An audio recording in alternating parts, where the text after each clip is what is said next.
Hi folks, welcome back to the channel. Thank you very much for joining me once again. You are always most welcome.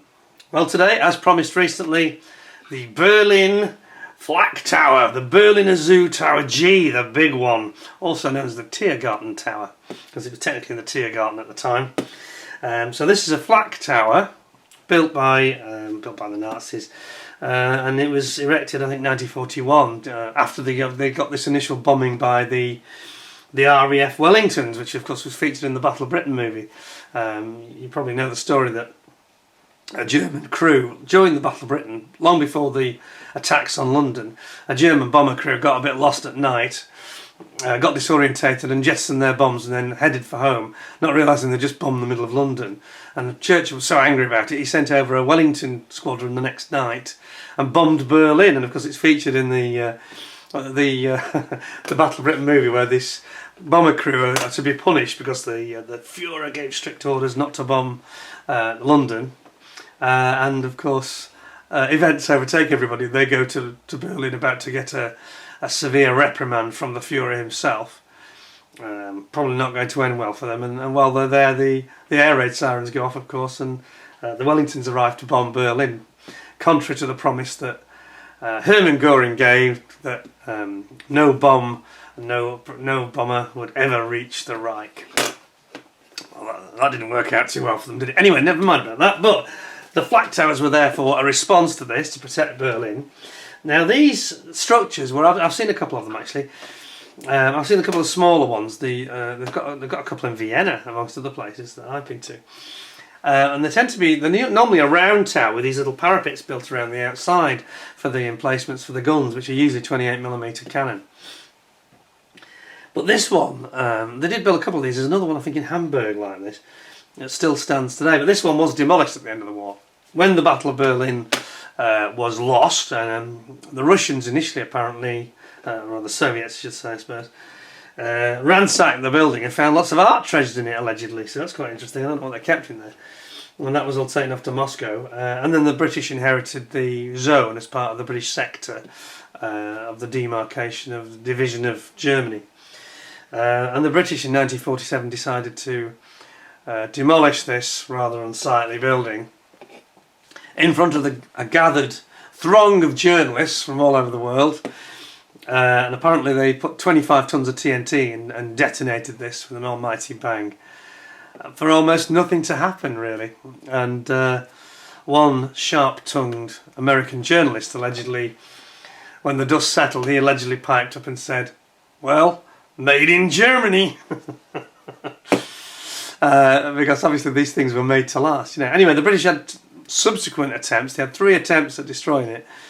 The second attempt was more successful and the thing collapsed, which I alluded to in my previous talk. And they still, I mean, they were getting through, 25 to 30 tons of TNT at a time. And by the end, what they did, they drilled, as I mentioned, they used some demolition ball, wrecking ball. And they drilled big holes and chasms into the structure that was left, planting the explosives like you would with any very big structure, and blowing it up from within. So in the end they did blow it up, but they used about 100 tons of TNT in the process. Oh, crazy. Anyway, a very interesting subject. So something a bit different as well. So it's the Takom kit, 350th scale, kit number 6004. Let's have a look at it then. I'll zoom in a bit. Certainly got some great artwork, which really it sort of captures the spirit of the thing, doesn't it? There's a lot of video games, computer games that feature these flak towers, I've noticed as well. I seem to recall, was it Medal of Honor? I'm going back a few years now when I used to play those games. Anyway, on the side we've got 2 different aspects, one front, one rear, of the building, and on the top you can see it's got 4 main parapets for the guns.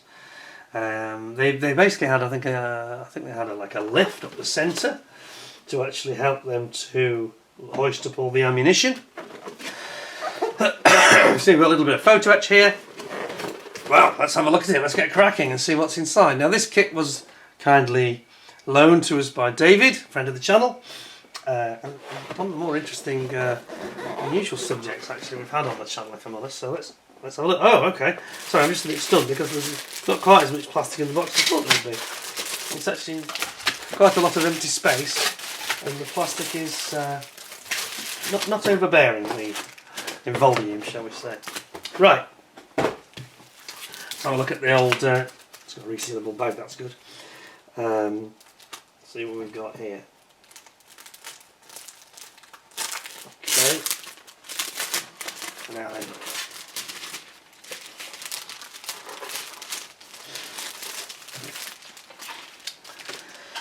Right, so we've got some photo etch. I'll have a look at this. Now, I have complained about Takom in the past. I'm not really against Takom. I just have some issues with one or two things that they do. The first one is the very hard plastic, which can be quite hard to work with.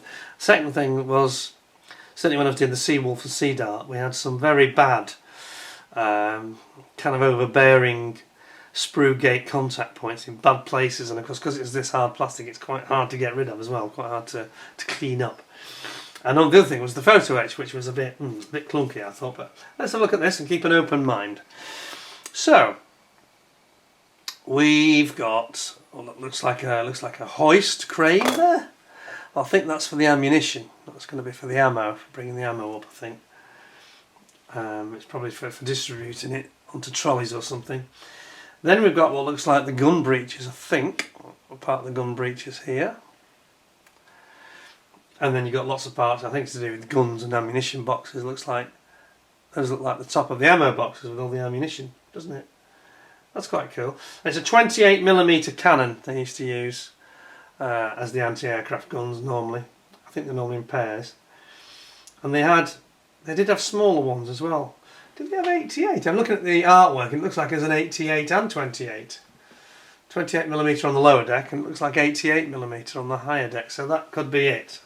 Anyway. Yeah, it looks very nice. Just hope it's not, perhaps sometimes they do it a little bit gratuitously and occasionally there's a little bit more photo etch than strictly needed, you know what I mean. Anyway, we shall see.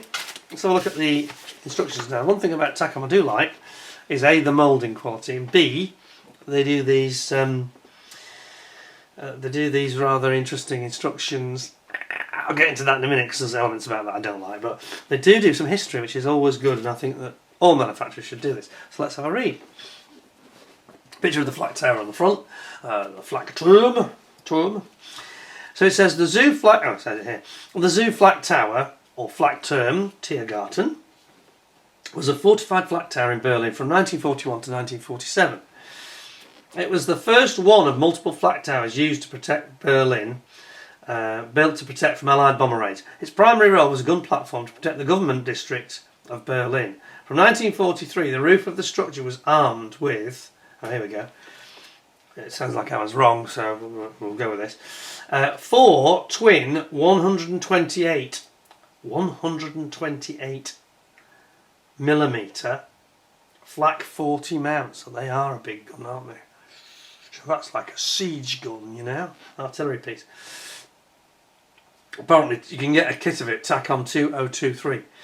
Each barrel could fire 10 to 12 rounds a minute. That's fast, isn't it? That's what's that, every 10 seconds or something? Jeez. Every 5 seconds, isn't it? 5 seconds. Meaning that each twin mounted battery was rated to a maximum of 24 rounds a minute. 24 rounds a minute, that's a lot of fire, isn't it? Especially at that calibre. And with all 4 twin mounts combined could fire as many as 96 rounds a minute.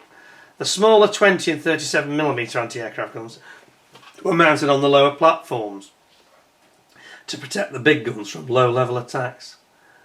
Wow, so they thought it out, didn't they? A Flak tower contained a cell and 6 upper floors within it, but the tower itself rose to roughly a height of a 13-storey building. The second floor was used to house the most priceless and implacable holdings of 14 museums of Berlin. Ah, okay, here we go. So this is where all the gold and the art treasures were. And this is why the Soviets took it. The third floor featured a hospital with 85 beds. In addition, the blockhouse was designed to be used as a civilian air raid shelter during the Battle of Berlin. It acted as a citadel, and by depressing its large anti-aircraft artillery, its garrison was able to provide support for ground operations against the encroaching Red Army. So they used the big guns as well, down to shoot at low level, you know. Wow. Quite a formidable structure then, quite a formidable structure. Anyway, let's have a look at the instructions. Bring you in. Quite impressive already, isn't it? So here's the sprue map. Sorry, I'm just going to have a quick slurp of tea, excuse me a second. Still not quite shook off my cough. Anyway, so here we go. It looks like we're going to use pretty much everything here. And we start off with basically the top, the roof area, including your sort of barbettes or gun emplacements. Going to build up all 4 of those that are in the 4 corners. You can see there's all steps, it looks like it's all pre-moulded steps that run up to them. Incredible. And then you've got your sort of outer parapet wall. And you're going to so you're going to basically do this process twice for the 2 sides basically. Then, yes, sure enough, I was right. It looks like it's a gun, some sort of ammunition hoist, which is going to sit on the side. And I guess that for speed, they must hoist the ammo straight up rather than take it inside. Down the side of the building, it looks like. Shows it here on the side. Then you're putting it on its base for the base of the roof. Then you're going to bring on your basically the sides of the building. Looks like a fairly straightforward build, this actually. Now we get into the guns, okay. So these look like they are. So they look like they are the smaller guns to me. There's A. There's a twin gun. A. Well, they don't look like 128mm, do they? That's a little bit odd, to be honest. This doesn't quite correlate with what it said on the cover. It seems to be the guns they're depicting here seem smaller, unless we come to the other guns. Yeah, we come to the bigger ones. So you start with the anti-aircraft guns, low level ones that are going to be preventing any low level airstrike, basically, that it mentions. So 3.7 centimetre and 25mm, 2.5 centimetre. They go on first. You've got a spotting scope here, range finding scope, and then sure enough at the end, this is when we get onto the really big anti-aircraft guns, the 128mm guns, and you put them into, they're actually here in twin form. Those are just, yeah, those are impressive. Looking forward to seeing those. And then those go mounted up at the top, and that's kind of it. It's done, really.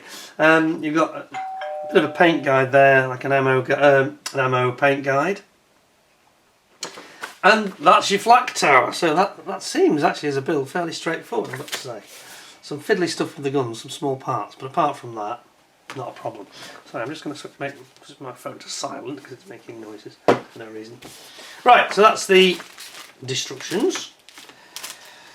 So, yeah, I quite like it, I've got to say. So far, it's looking really interesting. It's a subject you don't often encounter. Certainly featured in a big way in the Battle of Berlin and also in the air campaign beforehand.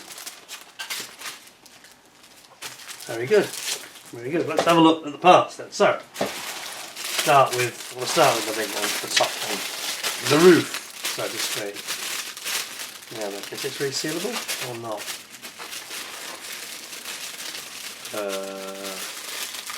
Yes, it is. Not obviously though. Okay.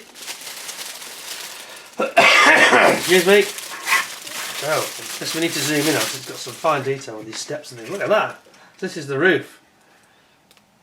I wonder if they shouldn't have made this a slightly bigger scale. Actually, I wonder if they should have done it at something like 1144.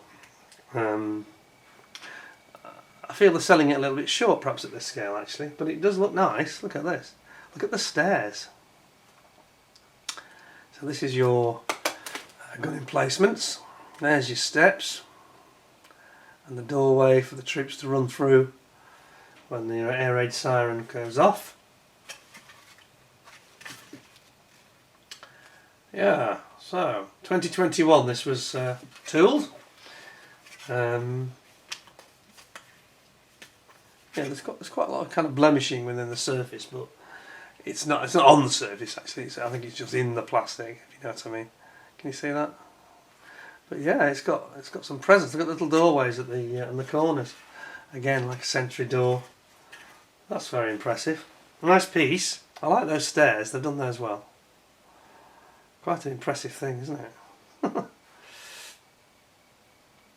I suppose, you know, I'm sort of moaning about the scale, but it's one of those things, isn't it? If you have it too big, where are you going to put it? That's quite a sensible size. You could have that in your cabinet without it taking over and creating too many problems. So, yeah, I'm sure they thought about that, in fairness. It's like the warships and things. It's like, how big do you want to go with these things, really? And, you know, where are you going to put them once you're done? So I think they've thought that they've almost been led by potential ultimate usability for this one.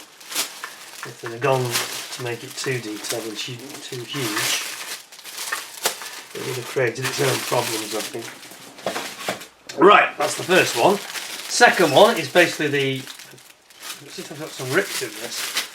I've got some tears that shouldn't really be there, so I'm going to try to be careful. Shan't pull it through the torn bit. We'll use the proper bag instead. It's quite badly torn, this bag, actually. So, this is the outside. Yeah, it's just two lots of it, obviously. Not very features, quite featureless. I think you need to really go to town weathering this. You know, discolouring the concrete with a little bit of, you know, water staining, browning, and perhaps dust weathering from explosions, that kind of thing. You do see some of that in the artwork, actually. So I think I'd be quite guided by that artwork, because there's not a lot to it. It's a fairly smooth surface, really. Yeah, it's a pity they couldn't have just made that a little bit flatter, a bit less smooth, perhaps. Yeah, that's almost too good, the moulding, if you know what I mean. So that's that one. There are two of those. It's an interesting subject now, isn't it? It's nice to see something really different. So, I know Davey's got very eclectic tastes in modelling. He likes to do everything, really. Hasn't done many racing cars or ships, though, I noticed, but careful what you say. One of my benefactors. Yes. But that, I reckon you could do this model probably over a weekend, actually. Doesn't look too in-depth, it's just a bit fiddly with the little guns and things. Here we've got the... I don't think I'm going to take this out of the bag, I don't think there's much point. It's just that, it's just basically the base. It's not got a huge amount of features on it, in truth. It's just the base section that roof section mounts onto, and it hasn't really got much going on. It's just smooth, really. So I'm going to leave that particular piece. There's no real detail to show you. They do have some nasty ejector pins, don't they, on Takom? It's not an issue. Don't get me wrong. I'm not going to knock any points off, because they're irrelevant. They're in a place you don't see them, but they have these like studs. Look at them, they're awful. Yeah, but it's not actually going to cause the model any issue at all. So it just looks a bit ugly, a little bit unattractive, perhaps, but not a problem. So here we've got these little kind of barbette emplacements, and this has been done really nicely. And I've seen these actually in Jersey, on the island of Jersey. There's lots of German emplacements still there today you can go and see. Highly recommend it to you. So you see these areas, what you're seeing here is these little storage cubby holes that are under concrete for the ammunition. And I've actually seen them, you know, you've got all these, all surrounding the gun emplacement itself. And this is where they took all the ammo. It's very nicely moulded, I've got to say. There's no flash or anything like that. You know, we have got some of these contact points I don't care for, which I've moaned about. You see it there? Not as bad as the ones we saw on Edward, though, got to be said. But yeah, I don't think, again, they're underneath, so not going to be an issue. They're out of sight. You know, if the manufacturer has to put some of these things onto, whether it's pins or pin marks and things, as long as they put them in a sensible place where they're not going to cause problems for the modeller, we can just stop worrying about the aesthetics of it, because it's not ever going to be causing us a problem, and that's that's fair enough for the manufacturer to do as they wish, really. It's when they do it in a way that impacts on the kit and creates a huge amount of work, that's when I start to get a bit irritated.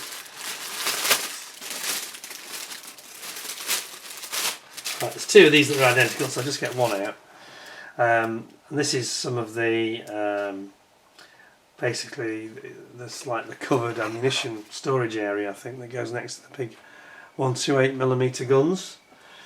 It's like storage boxes, and good detail there, very nice. Yeah, that's excellent. So that's very nice. I mean, in some respects, it's not, apart from the guns themselves, there's not a great huge amount going on here in terms of detail. So now we get to it here, and we've got what seems like a resealable bag. This, interestingly. So what have we got here? So this is your anti-aircraft small guns, and you've got all your barrels there. So these are the 25mm guns, small ones. Nicely detailed, aren't they fine? Look at the crispness on the moulding. You know, compared to my thumb, you can see how tiny it is. Very small indeed. Turn it over, see the side. Yes, that's very, very nice. Like that. There's two of those that sprue in. And then finally, this is the one that's got the most going on in it, actually. Although these huge guns, they do, because of the scale, they look quite tiny. But again, they're sort of almost a warship scale, isn't it? 350. And again, there's two of these sprues, so I'll just look at one of them. And you can see, and this is, yeah, I like this one. This is my favourite sprue, I think. So here's your big 128mm guns. Big, big, proper anti-aircraft gun, that. And then you've got its sort of mounting system here, and the sort of recoil suppression system. Very nice. Yes, I like those. Cool. Well, I think that it's an interesting model in that it's not as detailed as I thought it was going to be, but then there kind of isn't any detail. I don't think that's a criticism, really. It's a big bland building that's bulletproof, literally. That's the whole idea of it, you know. So I suppose, you know, the detail is in the guns and the gun emplacement, and it's a bit, they didn't include a couple of figures actually at this scale, because obviously it's a bit tricky to get them that would be accurate. It would have been nice to have some animated gun crew with it. I think that would have been quite cool. But I have to say I like it a lot. I think it's a bit of a blank canvas kit where it's almost, I don't think it's really a builder's kit. It's more of a painter's kit and a weatherer's kit, because I think you can add all sorts of little things to that. You know, spent shell cases and things. Which again, they could have thought about including. So I might just knock them a half point off, because I think they could have animated it a bit more. But as a kit, it's a really interesting subject. I think it's a really cool thing, especially when today you can still walk around some of these German cities and see some of these amazing structures. And they really are, they're always in a very dominant position.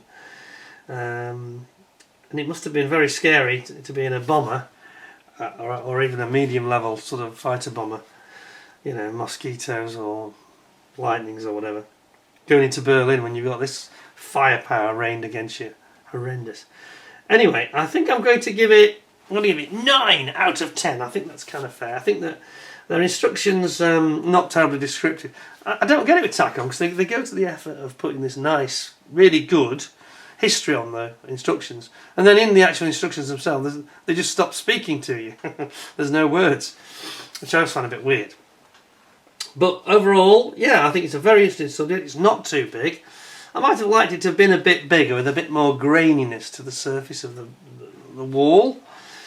But they're trying to keep it at a price that's affordable and a size that's manageable. You could pop that in the corner of your cabinet, and it will, you know, if you weather it up nicely, it's there to be You know, the creator can do what he wants with it and really maybe do some damage. Maybe have a lump missing out of a corner, things like that.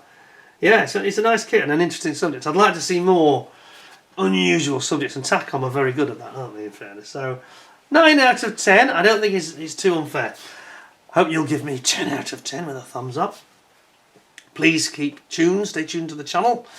Don't forget, if you haven't subscribed already, to do so. It costs you nothing and you'll get notification then, provided you ding the notification bell, of course, and click all. You'll get notifications about all the upcoming interesting stuff that we've got coming along very soon. Got several more interesting and unusual kits that David has loaned us. We've also got lots coming from ICM, some really good stuff coming from them. So stay tuned, stay safe, hope you stay well. Thank you very much for joining me, and until next time, thank you very much for your time, and look after yourselves, stay well, stay safe, and I'll see you very soon. Thanks a lot, and bye for now.